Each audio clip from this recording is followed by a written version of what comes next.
Naka-score sa korte ang komedyante at TV host na si Bossing Vic Soto. Ito yung makaraang katigan ng Muntinlupa Regional Trial Court Branch 205 ang motion on writ of habeas data ni Bossing Vic.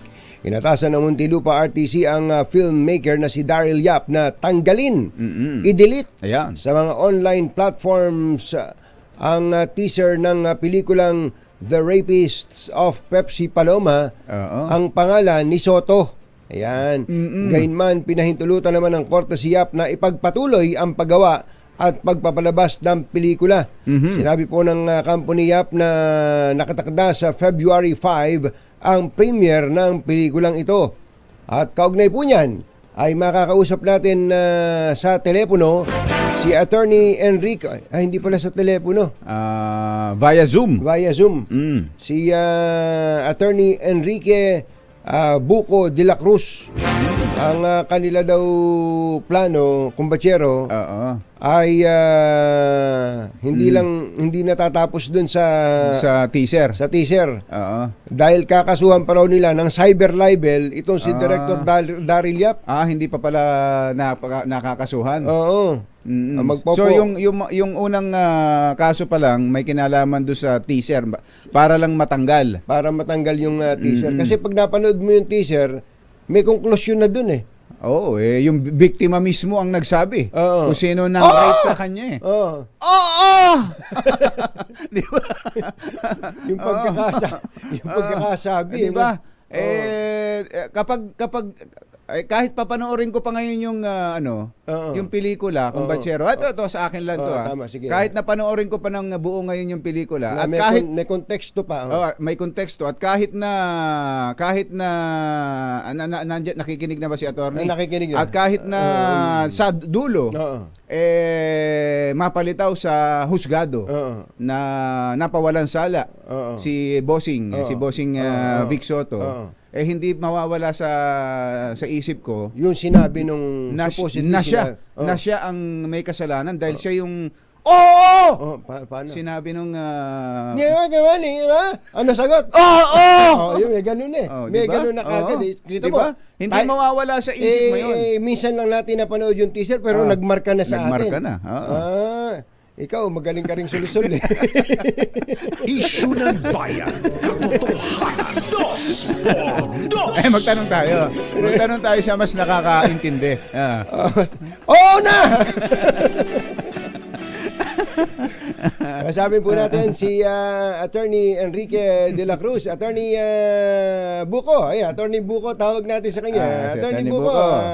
Attorney, magandang morning. Si Katonying po at saka si Ka Jerry. Maraming salamat, Katunying, Ka Jerry. Ako po ay inyong number one fan. Taga-subaybay mula noon hanggang ngayon. Maraming salamat po. Oy, hindi mo na itatanong. Siya na may-ari ng Divina Law. Siya na. Ganun ba? Hindi po. Tinanggal na ba niya si Attorney Ferdinand Divina? Hindi, nagluluto-luto na lang si Attorney Divina ngayon. Nagre-restaurant na lang. Sa restaurant sa Makati. Boss ko yun. Boss natin yun. Sabi siguro ni Attorney. Saka sabi ni Attorney Buko, magturo ka na lang sa UST. Ako na bahala dito. Parang si itabi mo, ako na. Parang gano'n. Parang gano'n ang dating eh. Attorney, una-una po, pakiklaro nga po itong desisyon ng husgado. Parang partially granting your motion pala, no? Sige nga po, para mas maintindihan ng nakikinig po sa atin. Opo, ang hinihiling po kasi namin sa hukuman ay una, tanggalin yung teaser video at ano pa mang promo materials na naglalaman ng pangalan at mga sensitibong impormasyon yung pagkakasangkot sa kaso ni Mr. Vic Soto. Pangalawa, hinihiling namin na dun sa pelikula, kung may bahagi man ito na gagamitin ang pangalan ni Mr. Vic Soto at ang kanyang sensitibong personal na impormasyon o yung kaugnayan umano niya dun sa sinasabing rape, ay tanggalin na rin doon sa pelikula. So yun yung hinihiling. Ang pinagbigyan lang ng korte ay tanggalin yung teaser video at anumang promo materials. So hindi pinakialaman muna ng korte yung pelikula. Ayun. Sabi ng korte, hindi Muna. pa naman natin nakikita kung ano ang laman. At meron pang ibang pamamaraan para ito ay ma-address. So hindi pa pala tapos doon. Muna yung term na ginamit ni ni attorney. So papunta pa dun sa kabuuan ng pelikula, hindi lang sa teaser, attorney. Tama po. May cyber libel complaint pa ho kami para sa teaser video. At yung mismong pelikula, wala pa kaming basihan sa ngayon para gumawa ng anumang hakbang. Oo. Pero kung ito ay isasubmit na yung kabuuan, kasi wala pa nakakapanood wala pa nakakakita. So mahirap pigilan ng isang bagay na hindi pa naman natin nakikita kung ano ang laman. Prior restraint yan Censorship. Pagka pinigilan mo, hindi mo pa alam kung ano ang laman. Kaya ang gagawin namin, pag siya ay nagsumiti ng kopya ng kanyang pelikula sa MTRCB halimbawa, ay magpa-file kami ng opposition kung merong bahagi dito na lumalabag sa karapatan ng aming kliyente. Opo. So, in other words, yung pong portion, yung ginamit na teaser, na sabi ng husgado, burahin yan, i-delete yan, Kung sa pelikula po ay isasama pa din po yun, pag isinabmit na sa MTRCB, ipabubura nyo din yun sa pelikula. Ganun po ba ang at iba pa na may kinalaman kay Bossing Vic Soto? Yes po, kasi may mga panuntunan o pamantayan ang batas, lalong-lalo na ang MTRCB. May mga bagay na hindi pinapayagan at mabibigyan ka ng ibang classification pag ito ay yung nilabag. Ang tawagin mo ang isang taong rapist, halimbawa, at meron ng kasong ipinal sa iyo para sa cyber libel, para dito ay isang paglabag sa ganung guidelines. Kaya hihilingin namin sa MTRCB o kung sa anumang tanggapan dadalhin. Kasi hanggang Office of the President pwedeng umabot ang issue ng tungkol sa pagpapalabas ng pelikula. Kami ang maghahain idudulog namin ang problema, ang kaso sa tamang forum kung saan man ito ipapasubmit, ipapareview para makita na may paglabag talaga sa karapatan ni Mr. Vic Soto. Kanina ho, attorney, kinukumbinsi ako ni Kumbatsero na pumayag na. Kasi natanggalin yung teaser. hindi, andun pa rin yung teaser, pero sa kabuuan kasi sa dulo, sabi ni Kumbatsero, baka naman sa dulo sinabi doon na walang sala talaga ang mga nagkamali ang biktima o ang sino man na nag-aakusa kay Vic Soto. Paano kung gano'n sa ending ng pelikula, attorney? Pero kasama pa rin yung teaser. Sa loob ng pelikula. Kahit naman gano'n ang maging ending, kung nandun pa rin yung paninirang puri, kung nandun pa rin yung paggamit ng mga sensitibong impormasyon sa isang tao nang walang pahintulot, may paglabag pa rin, ka Jerry. Kaya hihilingin namin na ito'y tanggalin. O pwede naman niyang gawin ang pelikula na hindi lumalabag sa karapatan ng ibang tao. May mga pamamaraan tayong ginagawa dyan para maiwasan. At yun ang hihilingin namin, na sana mag-comply na lang tayo with the law. Sundin na lang natin yung batas. Iwasan na lang natin makapanakit ng ibang tao para lamang makapagbenta ng pelikula. Okay, yung po bang cyber libel ay na-file ninyo o plano pa lang ninyong i-file? Naka-file na ito, Katunying, sa City Prosecutor's Office ng Muntinlupa, 19 counts of cyber libel. Ang nakapagtataka, hindi pa rin sila sumasagot dito. Pero ba't ho 19, attorney?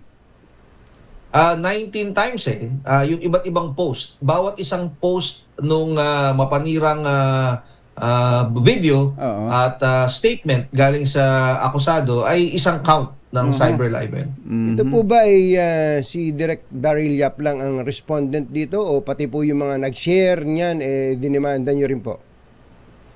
Pinili lang ng aming kliyente ni Mr. Vic Soto, nakasuhan si Mr. Daryl Yap. Dahil ang alam niya, ito ang ugat, sa kanya nagsimula, siya ang nag-cause ng publication, siya ang author ng libelous statements. Kaya siya po ang kinasuhan.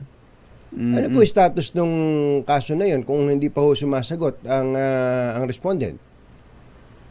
I think meron sila within this week na panahon para magsumiti ng kanilang sagot. Dahil nagkaroon muna ng attempt at mediation, mandatory na kasi ngayon yan sa rules ng City Prosecutor's Office na susubukang pag-ayusin ang magkabilang panig. Wala pong naging pag-ayos, kaya po tuloy na ang kaso at hinihintay na lang namin yung kanilang sagot. Intindi na ng naging hype o naging promotion itong pelikulang ito, attorney. So hindi bagamat initially ay nakakuha ng panalo o victory kayo at ang inyong kliyente si Bossing Vic. So hindi lang kayo titigil sa teaser kundi yung buong pelikula mismo ang inyong hahadlangan na maipalabas? Tama po. Yung bahagi lang naman ng pelikula na mapanira sa aming kliyente, ang aming tututulan. No? Hindi naman yung kabuuan ng pelikula. Wala naman kaming layunin na pigilan na gamitin niya ang kanyang malayang pagpapahayag o ang kanyang artistic rights bilang isang direktor. Ang tinututulan lang po namin ay yung pamamaraan ng kanyang paggamit ng kanyang karapatan na nakakapanira sa aming kliyente. Meron pong nabanggit yung husgado doon sa doon sa kanilang desisyon. Kayo na nga magpaliwanag doon. Bakit daw po siya pumayag na alisin o pa-delete yung pong teaser na yon? Ang sabi po ng hukuman, mayroon pong kinolektang personal na impormasyon si Mr. Yap mula sa aming kliyente. At itong mga impormasyon na ito ay ginamit niya ng walang pahintulot. Halimbawa, yung teaser video, sabi niya, ito ay galing sa isang pribadong conversation. At yung pribadong conversation na ito ay hindi available online or sa anumang publicly accessible site. So, kinolekta mo ito. So, ito ay sensitibong personal na impormasyon dahil inuugnay mo ang isang tao sa krimen na hindi available online, hindi available publicly. Walang pwede mag-verify ng private conversation na ito, kung totoo ba ito o nangyari o hindi. Diba?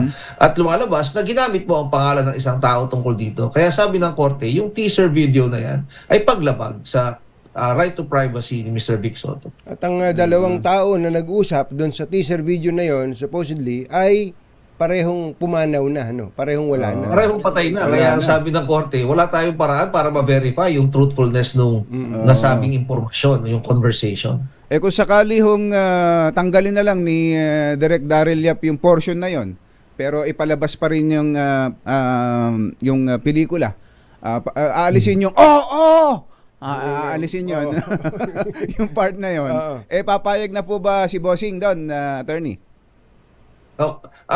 Yung portion na yun talaga ang tinututulan namin, no?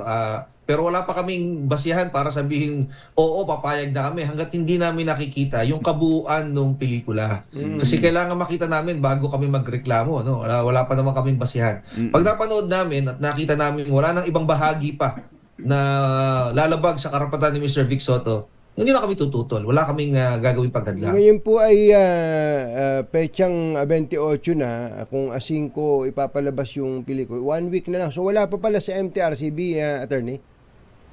Naghihintay kami kasi binabantayan din namin dahil hindi naman pwedeng ipalabas ang anumang pelikula na hindi dumadaan for review ng MTRCB. Attorney, maraming salamat po sa Salamat pagkakataon. Mabuhay po kayo. Kamusta po kay Dean? Kay Chef. Kay Chef. Maraming salamat din po, Katunying at Ka Jerry. Magandang umaga po sa inyo. Ang ipinagmamalaki ng Bulacan, si Attorney Buko, Enrique Buko de la Cruz.